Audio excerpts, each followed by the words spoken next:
Hi, my name's Matt Lee, and I am the mortgage loan officer here at Kennebunk Savings Bank. I assist our customers with coming up with the best financial solution possible when it comes to purchasing their first home or refinancing their current home. Part of my job is to assist our customers through taking the application, collecting the necessary documents to assist in an underwriting decision on our loan application. It can vary from transaction to transaction, but I would say the most necessary documents for a mortgage transaction would be income documents, so what folks will receive on an annual basis, like yearly W-2s, and asset documents, so folks have to also prove what type of what we call liquid assets they have in their savings, checking accounts at the bank, or even retirement accounts such as 401ks or what we call 403bs. And part of my job is to help educate our borrowers and gather those documents from them to assist in the process. My first job actually wasn't in banking. I actually started working at the age of 13 years old. I worked at Burger King, and I did everything from being a cashier, which taught me money handling skills. We didn't actually have a calculator to use, so I had to figure out change on the fly. Even though working at, say, Burger King at 13 really isn't applying to what I do now, I think the past work experience really set me up moving forward to help me understand the process of what it's like to manage a drawer. They're not quite the same. What you would have in your drawer at a bank is not quite the same as what you would have working at a place like Burger King, or even I worked at a grocery store too. Both jobs have a sense of being in retail, of working with customers, the customer experience, how to provide good customer service. And at the time I didn't think too much of it, but I feel that now that I've had that past experiences, there's a lot that I've learned at those jobs that again kind of set the foundations and the stones moving forward to where I am now. These jobs, in my opinion, aren't to be taken lightly, and I feel that there's a lot to be learned with a lot of the first jobs that you're moving to as you grow up through your teenage years. All right, so my typical day in the office, I try to at least start by checking emails. As you may imagine, I work with not just my borrowers here at the bank, but I'm also working with realtors. We're assisting my borrowers in purchasing their homes. I also work with title companies, processors here at back office. So I'm getting emails everywhere. My day can be pretty chaotic. As much as I'd like to plan out my day, sometimes I have to kind of be flexible and kind of move on the fly. You never know what type of phone calls you may get. Folks who want to walk in just to stop and chat with me about mortgage products or rates or what we have to offer here at the bank. So my day is kind of all over the place, but I think it's good to not only be organized throughout your day, but be able to have that flexibility to kind of shape shift, so to speak. So I went to a couple different colleges. I started a business administration bachelor's degree at Johnson & Wales University. I decided I wanted to be back home after 2 years, so I then moved back up here to Maine from Rhode Island, and I finished my degree in risk management and insurance at the University of Southern Maine. I had already started my career in banking. I started as a part-time teller.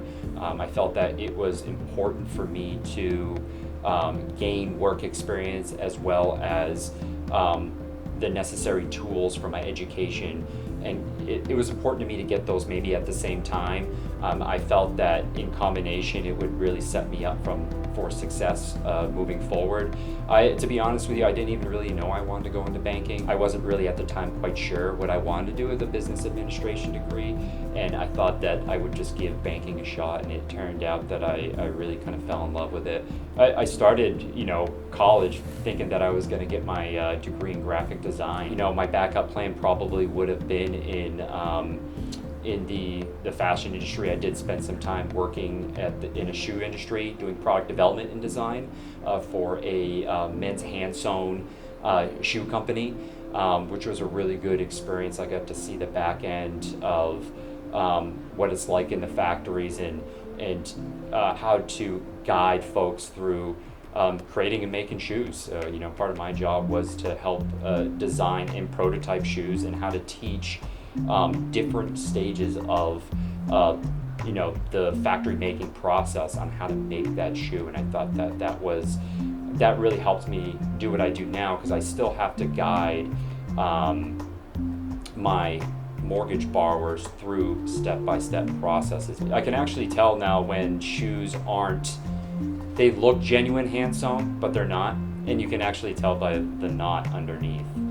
I think part of my day-to-day routine is solving problems. I think with any job that you'll run into, you'll have to have some level of solving specific problems or issues. I run into issues all the time at my job, whether it's let's just say a value from an appraisal comes in low on a transaction, or something with the title work doesn't come in clear, and I have to kind of help my borrowers through the process. I think what's really important is that you don't always rely on yourself to make decisions, but also use the resources that you have, whether it's my processors, who are the ones that actually order the appraisal and the title work and have an expertise in analyzing the reports that come in, or the underwriters who make the decisions on the loans and also analyze the appraisal and the title work to come in, or even their manager who makes the decisions sometimes on whether or not to proceed. In all reality, I'm here to help the borrowers, but as a bank, we're also all here as a team to help our borrowers make it through the transaction.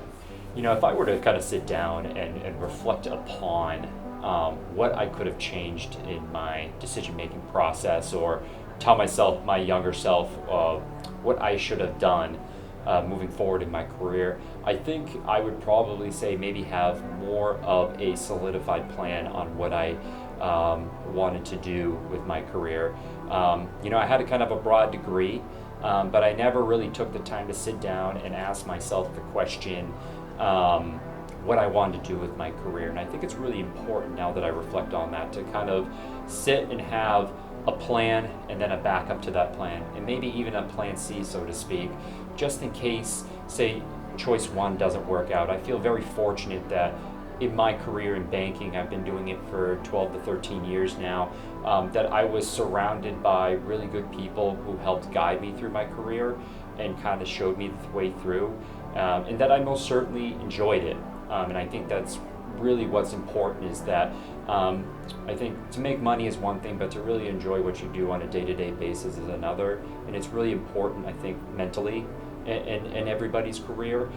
So I feel that I was very fortunate, and I would never take for granted that my first choice in trying banking was one that worked out, and that I truly loved.